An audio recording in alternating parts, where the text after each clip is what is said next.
توماس ادیسون. نامدارین توماس ادیسون وحدی کسان سالت آیه گوش گرانتند. همین سبب آیه وانگجاه شاگردان مدام آکلاغ زورد. آیه استاد هم آیه وانینگ بازین جهودی نکود. کسانی توماس یک روچی چه وانگجاه آتک. و وقتی ماتی کاغدی داد. آیه گوشت منی استاد یک کاغد منو دادتگ و گوشتگ که اشیا ترا بدهیم. آیه ماتا وحدی کاغد واند. آیه چمچ ارسان پور بودند. آگون برزین توارا کاغد وانگا لگید. تایی چوک سکی هوشیار و سوهوی نو دربریند. می وانگجاها پچوشین شاگردیا شهر نیند. ما را در دین و کابلین استاد نیستند که آیا تعلیم بداد. تو آیه وقت بوانی.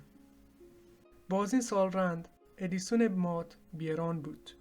ادیسون همی وحدا و تی ملک مسترین زاندکار و برکه ساچوه کرد. یک روچی آوتی هاندان کوهنین سامانان چارگد. آیه چم یک کاغدی کپتند. آیه کاغد پچ کد. کاغد آن نوشتگد. تی چوک بی مجگو نیم گنوی کی. آیه دیگه می وانگجاها راه مده. یه همه کاغدت که ادیسون استادا به آیه ماتا نوشتگد. ادیسون یک کاغد وانگا باز دلپوش بود و گریوگا لگید. آیه رندا وتی زندحالا نوشت توماس ادیسون یک نیم گنویکین چوکیت. گوه وتی ماته جهو دو سکینا وتی زمانه بی مردی زانوگر بدل بود.